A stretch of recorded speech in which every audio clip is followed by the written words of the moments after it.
Oke, jumpa lagi di video kali ini. Kita masih membahas mengenai kontrol akses. Ya, video ini masih ada sambungannya dengan kontrol akses bagian pertama, part 1. Yang belum menyimak, mempelajari, nah, lebih baik menonton dulu video sebelumnya ya, supaya lebih memahami ya, latar belakang kontrol akses itu seperti apa sih. Di sini kita langsung saja. Jadi kita sampai di pembagian kontrol akses. Ini ada 6. Preventif, detektif, korektif, recovery, deterrent, compensation. Nah, ini apa ini? Ya, jadi nanti di dalam penerapan kontrol akses ya, pasti ada unsur 6 unsur ini ya. Preventif itu apa? Pencegahan. Detektif itu apa? Ya, seperti detektif di film ya, untuk mengendus ya, mencurigai hal-hal yang tidak diinginkan. Nah, korektif. Nah, korektif itu apa? Korektif itu kalau misalkan terjadi ya kebobolan dari satu perimeter, misalkan pagar berhasil diterobos, nah, pintu utama berhasil dijebol, tindakan koreksinya gimana? Alarm berbunyi. Harapannya apa? Alarm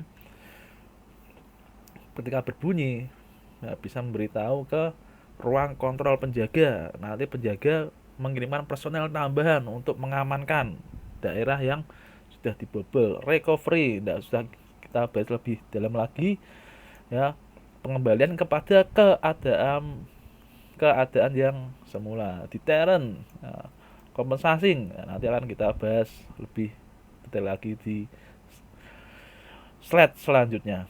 Nah, yuk kita langsung saja preventif. Nah, ini ya lebih mengedepankan aksi pencegahannya. Prevent, nah, mencegah.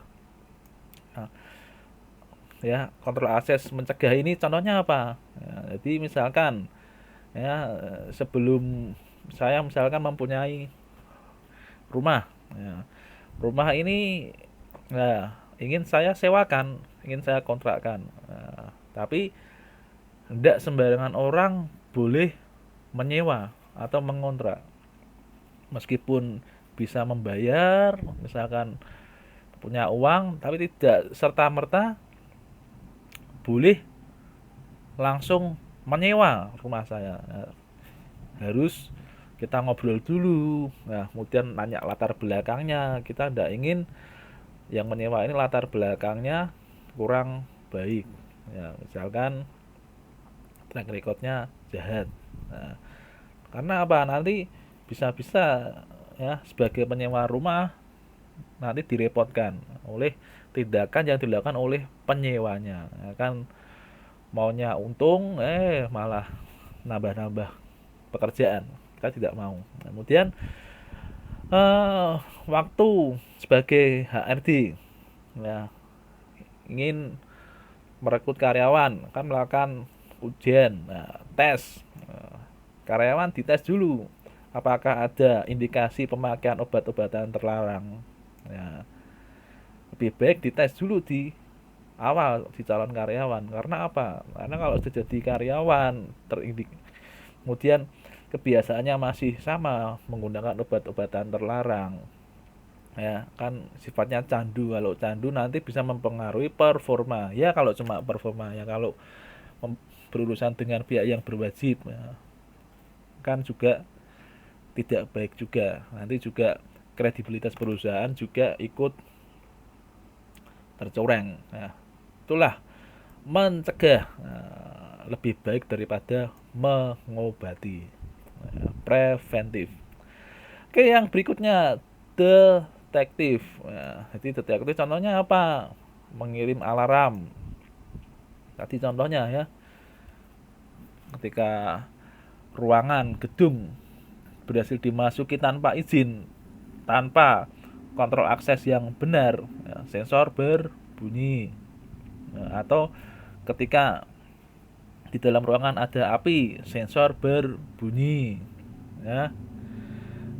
Jadi untuk mendeteksi ada kejadian yang tidak diinginkan, ya.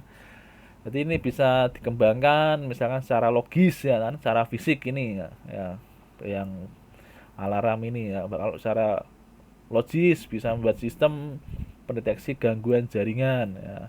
Jadi kalau jaringan terganggu, misalkan ada yang minta terlalu banyak bandwidth di luar batas, maka bisa jaringan ada sistem yang memberikan pesan pada administrator jaringan, ini loh dari IP sekian, aktivitasnya mencurigakan, apakah ini benar-benar manusia yang beraktivitas di IP sekian. Kalau tidak bukan manusia, bisa melakukan tindakan lebih lanjut, ya, tidak hanya di detektif saja. Oke, setelah detektif, korektif. Tadi sudah saya singgung, ya, di korektif ini maksudnya ada mengkoreksi, membetulkan. Kalau dulu di sekolah ada menulis pakainya pensil, kalau salah dikoreksi, koreksinya pakai apa? Penghapus. Kalau bolpen nulis salah dikoreksi, koreksinya pakai apa? Tip X. Jadi memperbaiki kerusakan pada sebuah sistem.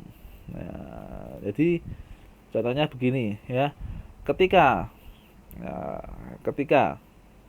antivirus mendeteksi program aplikasi, ya, yang sifatnya tidak dikenali, ya, dia langsung melakukan karantina karena terindikasi virus, malware, dan worm. Kenapa kok karantina? Misalkan programnya itu program yang sudah kita ketahui latar belakangnya, maka bebas saja, kita bisa melepaskan dari karantinanya. Tapi kalau yang enggak, biarkan di karantina saja. Kemudian dia sistem mendeteksi gangguan jaringan, bisa memblokir jaringan ketika ada permintaan ke web yang berbahaya. Web yang berbahaya itu yang seperti apa?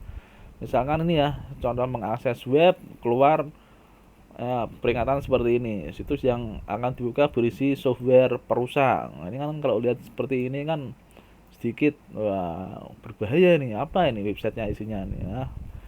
Jadi kita bisa melakukan tindakan koreksi dengan apa, ya, dengan cara tidak mengaksesnya, ya, bisa mengakses kembali halaman yang lain yang tidak terindikasi, ya, web yang berbahaya.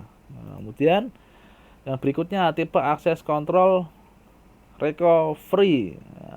Recovery itu bagaimana sih? Jadi recovery mengulang, cover melindungi, ya. Jadi mengembalikan keadaan sesuai fungsinya.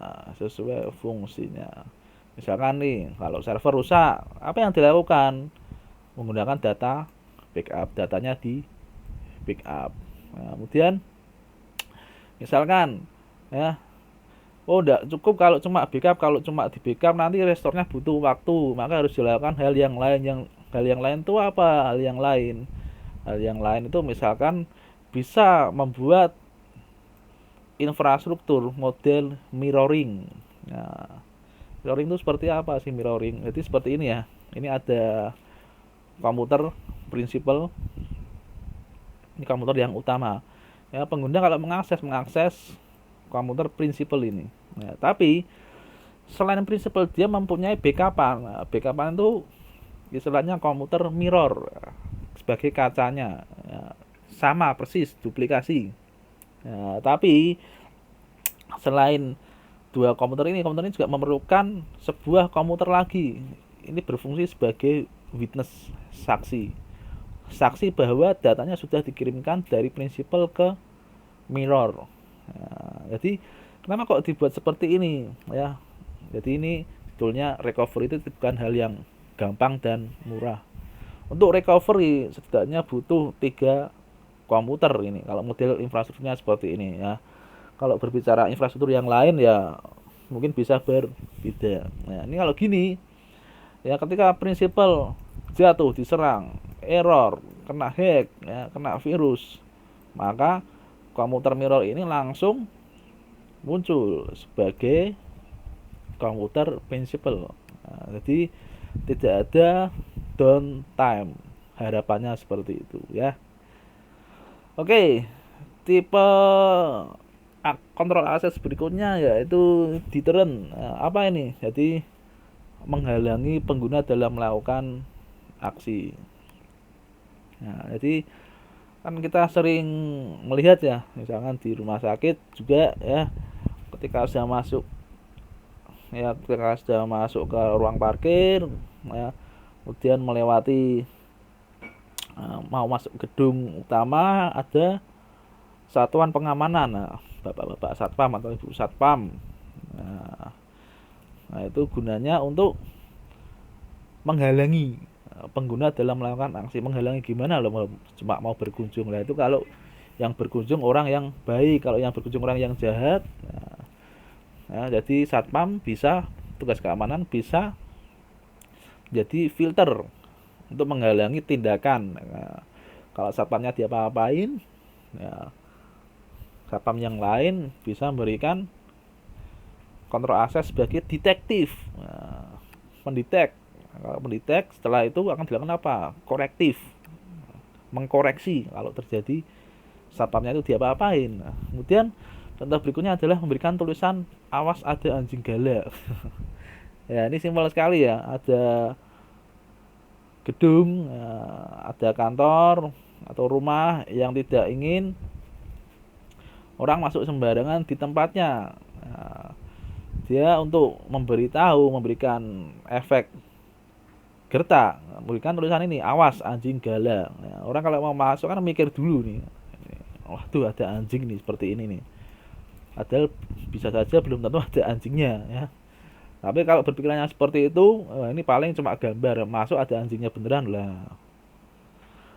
Atau tindakan menghalangi berikutnya adalah memberikan pagar sekeliling gedung. Nah, ini serah mana yang ingin digunakan ya. Pagarnya bisa berupa tanaman atau bisa berupa besi ya, atau berupa bahan yang lainnya ya. Kemudian kompensasi. Nah, kompensasi ini apa kompensasi? Nah, ini gunanya untuk memberikan pengamanan tambahan atas atau memberikan kompensasi kelemahan atas kelemahan kontrol akses yang lain.